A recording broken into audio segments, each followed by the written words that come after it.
C'est la très grosse actu de la semaine et peut-être même de bien plus d'ailleurs, parce qu'il s'agit vraiment de quelque chose d'à la fois extrêmement inquiétant, mais qui peut-être nous montre que tout le monde là à gauche est en train de devenir complètement dingue. Le Conseil d'État a demandé à l'Arcom, c'est le nouveau nom du CSA, de mieux contrôler la chaîne CNews. Et pour ce faire, eh bien, l'Arcom va pouvoir considérer comme un temps de parole politique les analyses des journalistes, des chroniqueurs de CNews. Donc c'est une décision complètement dingue, c'est clairement une première historique.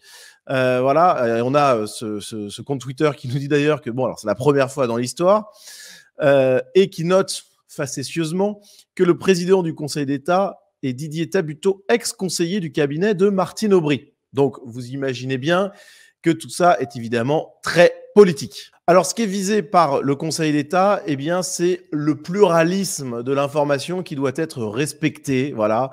Et donc, pour le Conseil d'État et donc pour l'Arcom, qui va devoir faire respecter tout ça, eh bien, il faut qu'il y ait une diversité d'opinions, non seulement dans les invités qui sont présents sur le plateau, mais également parmi les chroniqueurs de l'émission. Alors, on est dans quelque chose qui est complètement lunaire. On va voir pourquoi tout au long de cette vidéo.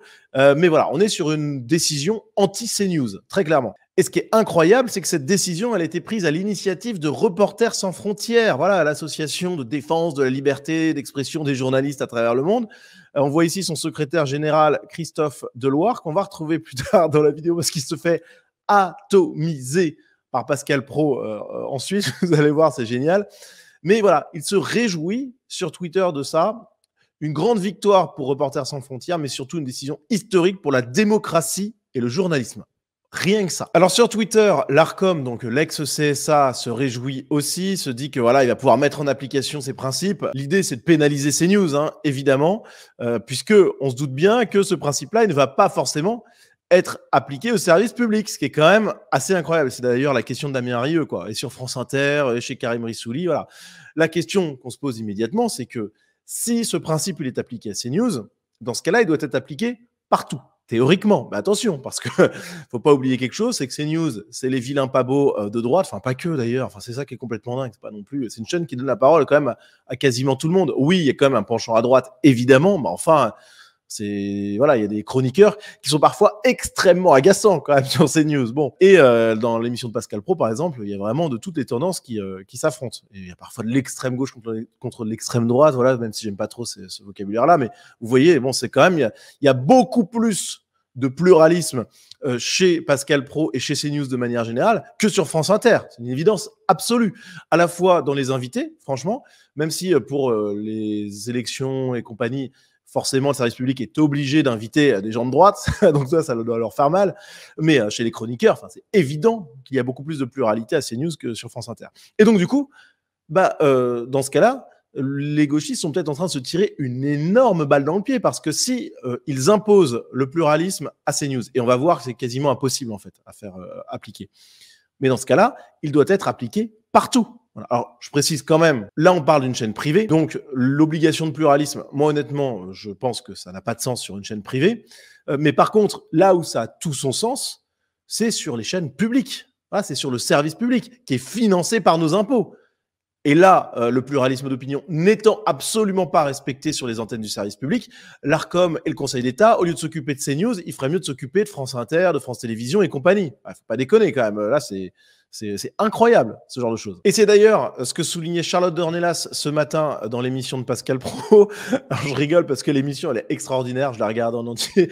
Le patron de Reporters sans frontières se fait mais allumer de tous les côtés. Et en plus, il ne sait pas quoi répondre. Voilà, il est très, très mauvais. Et on comprend en réalité pourquoi ils veulent pénaliser CNews. Parce que, en fait, quand les types doivent s'y rendre, on dirait des jeunes ados gauchistes qui ont que des grands discours à la bouche, mais qui n'ont rien de concret, ils répondent pas aux questions. Bref, donc sur cette question du double discours entre on va pénaliser CNews sans parler de France Inter, eh bien je vous propose qu'on écoute Charlotte Dornelas. L'année dernière, ou pendant la campagne présidentielle, la direction, encore une fois, de France Inter, décide de lancer un petit format, on va dire, de questions intimes, perso, aux candidats à la présidentielle.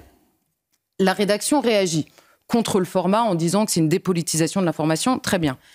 En précisant, surtout quand ça concerne les candidats des partis extrêmes, Ils ne les définissent pas, donc voilà. Les candidats des partis extrêmes, parce que ça sert à les dédiaboliser. Et j'insiste sur le mot. Vous avez une rédaction d'un service public qui explique donc que son métier initialement, c'est à l'égard de candidats qui ne sont pas interdits et que des Français choisissent, que leur métier consiste donc à les diaboliser. Là, vous n'y voyez pas une atteinte au pluralisme. Et alors là, ce qui est extraordinaire, c'est que j'aurais bien aimé vous mettre la réponse du président, du secrétaire général de Reporters sans frontières, mais il n'y en a pas. Voilà, il n'y en a pas. Je vous jure, il ne répond pas. Il répond complètement à côté alors qu'elle lui présente un cas extrêmement précis et il n'y répond pas. Pourquoi il n'y répond pas? Parce que c'est effectivement très gênant pour lui et donc il préfère partir sur un autre sujet parce que ça le gêne. Voilà. Les gauchistes, quand ils sont confrontés à la réalité, quand ils sont confrontés à des gens qui savent de quoi ils parlent, là en l'occurrence c'est le cas de Charlotte Dornelas, et qu'on leur présente des éléments factuels, ils sont complètement paumés. Une fois qu'ils sont sortis de leur plateau de France Inter où tout le monde est d'accord, une fois qu'ils sont sortis de leur beau discours théorique et compagnie, ils sont hyper mauvais. Voilà. Et là, elle lui présente un élément factuel et pas de réponse. La réalité, c'est qu'il n'y a pas de pluralisme dans le service public et c'est bien plus inquiétant que le manque de pluralisme sur CNews ou sur une chaîne de gauche d'ailleurs, parce qu'on est sur des chaînes privées et le service public, normalement, a une mission générale et avec en plus quand même le petit bonus, je me répète, mais c'est quand même important, ce sont nos impôts qui financent le service public. Alors, je parlais à l'instant de France Inter, service public contre chaîne privée qui faisait un peu ce qu'elle voulait. Et là, on a Julien Belvert, un membre de l'équipe de Yann Barthès, l'émission Quotidien sur TMC, et qui reconnaît lui-même qu'il n'inviterait pas Éric Zemmour, qu'ils font des choix où ils excluent des représentants politiques. On l'écoute. Déjà reçu Éric Zemmour dans le Quotidien? Non, on ne l'a jamais reçu. Je pense qu'on ne le recevra jamais. Pourquoi? Parce qu'on ne reçoit pas les personnalités de l'extrême droite. Aucun. Aucun. Aucune personnalité. C'est pas très démocratique.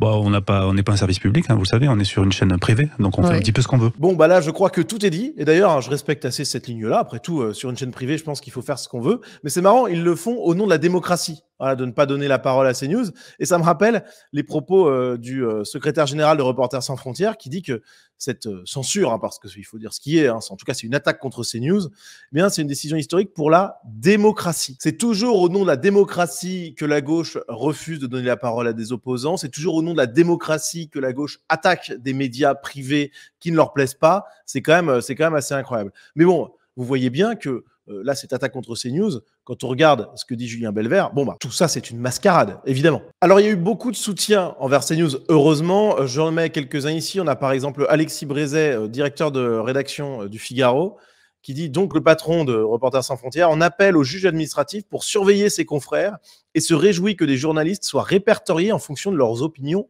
présumées. Pulsion illibérale qui devrait inquiéter tous les amoureux de la liberté. Et c'est vrai qu'il y a quand même quelque chose qui est dingue là-dedans, que je n'avais même pas capté, mais oui, effectivement, l'Arcom, le CSA, là, ils vont devoir juger si tel chroniqueur est à comptabiliser dans le temps imparti à tel parti politique et compagnie, mais comment ça va être fait? Ça va être à la gueule du client, ça n'a pas de sens. Et on est dans le fichage. Alors, les gauchistes adorent ça. Faut pas oublier que derrière le gauchisme, il y a la dictature, l'horizon ultime. Et c'est pas une caricature que je fais, mais l'horizon ultime de la gauche, dans le concret, ça donne le communisme. Bon, le fichage, ils s'y connaissent. Donc c'est vrai que c'est complètement dingue que le patron de Reporters sans frontières parle de ça. En tout cas, voilà, on a un soutien du directeur des rédactions du Figaro. On a également un soutien d'un sénateur républicain, Stéphane Le Rudulier, soutien à la liberté d'expression, à la liberté de la presse, pilier de notre démocratie. C'est incroyable.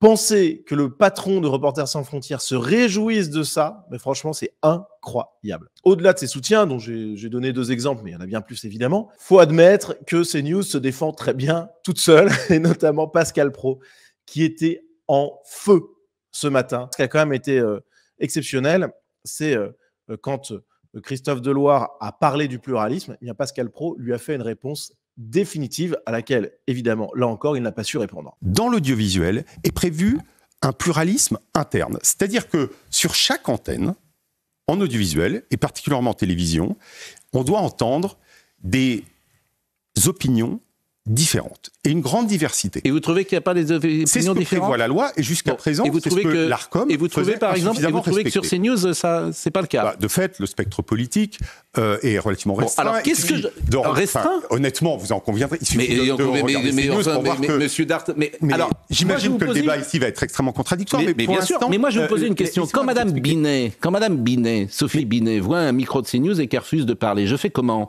Quand j'invite Sandrine Rousseau tous les jours et qu'elle ne vient pas, je fais comment? Et quand j'invite Jean-Luc Mélenchon tous les jours et qu'il ne vient pas, je fais comment? Ces gens-là ne veulent pas venir. Et vous savez pourquoi ils veulent pas venir? Parce qu'ils veulent pas parler à Éric Nolot. Ils veulent pas parler à Madame Dornelas. Ils refusent la conversation. Et vous m'accusez, moi?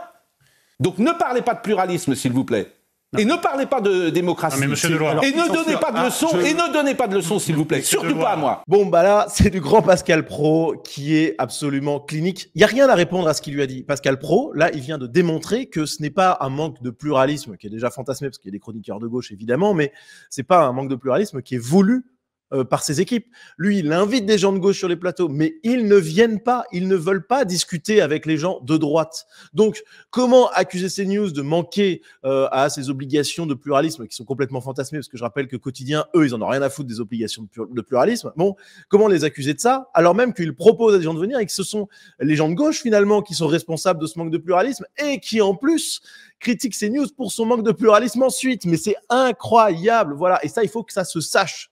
Ça, c'est tellement essentiel que le plus de gens possible se rendent compte de l'arnaque. Vraiment, c'est insupportable. Et là, Pascal Praud, elle a la très bonne attitude. Voilà, la gauche, elle est, je le répète, dans toutes mes vidéos, elle est en perte de vitesse. Voilà, elle est en train de chuter de son piédestal moral. Et ça se sent dans ce genre d'échange où là, on voit Pascal Praud qui n'hésite pas à rentrer dans le lard un peu de ce type qui auparavant était intouchable, hein, voilà, mais qui aujourd'hui vacille parce que la gauche est en train de se marginaliser de manière complètement folle. Et là, typiquement, avec ce genre de décision également contre CNews, évidemment que les gens normaux se posent quand même quelques questions et que les gens qui étaient déjà un petit peu de droite, bon, bah, ils vont pas l'être beaucoup moins après ce genre de folie furieuse qui se rapproche de la censure ou de l'attaque contre les médias, etc. Bon, bref.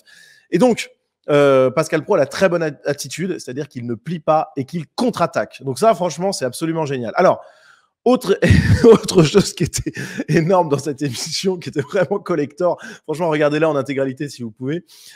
Pascal Praud, il a convoqué par visio Robert Ménard. Alors, Robert Ménard, vous savez, bon, parfois, il dit un peu des trucs bizarres ces derniers temps. Ceci étant dit, là, il a été excellent et il parlait avec l'autorité que lui conférait son statut de créateur de Reporters sans frontières. Il a été son président pendant très longtemps. Et écoutez ce qu'il balance à la tête du patron actuel de Reporters sans frontières, c'est ultra violent, mais c'est aussi ultra mérité. Christophe, je suis atterré. Je te le dis. Quand on a créé Reporters sans frontières, c'était exactement pour pas avoir cette attitude-là. Je me contrefous de savoir si je suis d'accord ou pas d'accord avec ce qui se passe à l'antenne de CNews. Tu devrais être le premier à te réjouir qu'un certain nombre de points de vue qui n'étaient jamais entendus sur des médias et des télévisions en France le sont grâce à CNews. C'est ça ton boulot. Ton boulot, c'est pas de quoi? Tu es l'arbitre des élégances maintenant? Tu vas nous dire ce qui convient de faire ou de pas faire? Mais enfin, on s'en contrefout de ça. Reporters sans frontières, ça a été créé, pardon, c'est moi qui l'ai créé avec 3 journalistes. Tu le sais, je l'ai dirigé pendant 23 ans. Ça a été fait pour défendre des gens dont on trouvait les opinions, pour certaines, de temps en temps, même indéfendables, figure-toi. On allait sortir des gens de prison dont je ne partageais rien, absolument rien. Et ici, on a une télé qui a le malheur, oui, à tes yeux, parce que ne prends pas, il faut pas, tu vas pas moi me prendre pour un imbécile. Qu'est-ce qu'ils ont? Ils sont de droite. Et tu n'es pas de droite. Et tu n'aimes pas beaucoup les gens de droite. Et oui, c'est ça, Christophe. Tout le reste, c'est du baratin. Le problème, c'est les liens incestueux qu'un certain nombre d'organisations de défense des droits de l'homme. Et je me flatte de dire que ce n'était pas le cas de Reporters sans frontières, mais ça l'est aujourd'hui avec la gauche. Au fond, il n'y a de bonne pensée qu'à gauche. Bon, bah là, c'est exceptionnel. Robert Ménard a tout dit. Il a rappelé le patron de Reporters sans frontières à ses obligations, à la nature, à l'essence même de son engagement. Normalement, l'association est là, effectivement, pour s'occuper des journalistes dont la liberté d'expression, la liberté tout court, même la vie est menacée à travers le monde. Il s'agit évidemment pas pour cette association, normalement, théoriquement, d'attaquer des médias. Voilà, ça n'a aucun sens, c'est du délire pur. Mais Robert Ménard dit aussi quelque chose de très intéressant, c'est qu'on est là face à une guerre de la gauche contre la droite Et c'est précisément parce que c'est ce dont je vous parlais à l'instant, la gauche est en train de perdre pied. Voilà. Elle sent bien que le magistère moral lui échappe totalement et c'est pour ça qu'elle se radicalise encore plus. Enfin, ce qui est incroyable parce qu'elle perd son magistère moral justement parce qu'elle se radicalise et se marginalise en prenant des positions complètement folles. Mais sa seule solution finalement, c'est la fuite en avant. Voilà, c'est d'aller de plus en plus loin dans la radicalisation pour essayer de se sauver des conséquences de la radicalisation. Bref, on est dans la folie furieuse, mais c'est ça la réalité derrière cette attaque. Alors, cette émission de Pascal Praud, elle était vraiment costaud. Et donc, Daniel Schneiderman, qui est un journaliste du média Arrêt sur Image, très engagé à gauche, là pareil, hein, les chroniqueurs, il n'y a pas de mec de droite sur le plateau d'Arrêt sur Image. Franchement, c'est incroyable de voir ça. Les types n'ont honte de rien. Voilà. Et Daniel Schneiderman qui nous dit « Le lynchage que vient de subir le président de Reporters sans frontières sur le plateau de Pascal Praud confirme que ce type de dispositif est irréformable. L'application de la décision du Conseil d'État va être passionnante à observer. » Alors là, pareil, hein, alors les types de gauche, c'est un média sur les médias, Arrêt sur Image. Donc normalement, on est pareil pour la liberté d'expression, nanana, des journalistes, mais en réalité, ils se délectent d'observer l'application de la décision du Conseil d'État. Bon, voilà, c'est incroyable. Bon. Et puis surtout, il appelle ce qui s'est passé sur le plateau de Pascal Praud un lynchage. Mais je suis désolé, mais non, pour avoir regardé l'émission, c'est juste que le type en face était nul. Nul. Il répondait jamais aux questions précises, jamais. Mais enfin, après, bon, je lui fais pas ce reproche-là plus que de raison, parce que de toute manière, il ne pouvait pas y répondre, sauf à finalement avouer que tout ça, c'était du pipeau et qu'on était dans une cabale politique. Donc, voilà, on était obligé d'assister à ça finalement, mais enfin, c'est pas un lynchage, c'est juste que le type en face était mauvais, voilà, et que les bases de la décision du Conseil d'État et de ce qui va servir ensuite à l'Arcom pour contrôler ces news est évidemment totalement fautif. C'est ça la réalité. C'est pour ça qu'il y a eu ce que Daniel Schneiderman appelle un lynchage. Non, c'est pas un lynchage. Bon, et là-dessus, la réaction de Pierre Sautarel est assez intéressante. Ce qui est dingue, c'est qu'à aucun moment ces figures du journalisme officiel, donc là c'est Daniel Schneiderman qui est visé, mais à travers lui c'est un peu tout le monde, hein. Donc à aucun moment ces figures du journalisme officiel ne se disent qu'ils font depuis 40 ans exactement ce qu'ils reprochent à Praud. Et oui, ne leur en déplaise, être de gauche est aussi une opinion. Et oui, mais c'est tellement juste. Ces types-là, depuis des décennies, ils ostracisent, ils diabolisent, ils pointent du doigt, ils invectivent sur les plateaux les gens de droite. Et en plus, Praud, ce qu'il fait, lui, c'est qu'il donne la parole à des gens de gauche sur son plateau. Ce que ne font absolument pas les gauchistes avec les gens de droite. Ils ne les invitent même pas. Donc, c'est incroyable qu'ils ne voient pas la symétrie de la situation avec la leur et leur domination qu'ils ont eue pendant si longtemps. Donc c'est incroyable. La mauvaise foi gauchiste a son paroxysme. Donc voilà, une décision complètement folle qui est très dangereuse. Alors je ne sais pas si elle sera appliquée parce qu'elle me paraît quand même un peu inapplicable. Je me répète, mais je ne vois pas comment on peut catégoriser l'appartenance politique d'un chroniqueur. En plus, on peut avoir Charlotte Dornelas qui un jour fait une chronique qui peut être qualifiée de droite, puis le lendemain de gauche, puis le surlendemain du centre. Enfin voilà, mais ça n'a aucun sens. Aucun sens. Et puis en plus, c'est fait une chronique de droite, ça veut dire quoi? Est-ce qu'il faut la catégoriser chez LR, chez Reconquête, chez le RN? Enfin voilà, c'est absurde tout ça. Vraiment, c'est absurde.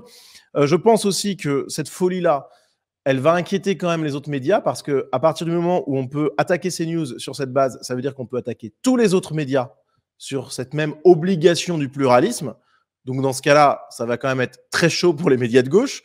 Donc voilà, je ne sais pas trop ce que ça peut donner dans les faits. En tout cas, c'est extrêmement inquiétant d'un côté, parce qu'on voit la folie gauchiste révélée, mais en même temps, et pour cette exacte même raison, bah finalement, c'est plutôt positif, je pense, parce que cette hystérie gauchiste, eh bien, de plus en plus de Français la voient, s'en rendent compte, et ça participe à ce grand mouvement de réveil du pays qui est en train d'arriver petit à petit, hein, j'en conviens, on n'a pas encore gagné, très loin de là, je le répète tout le temps, mais c'est important, il ne faut pas se voir plus beau qu'on ne l'est.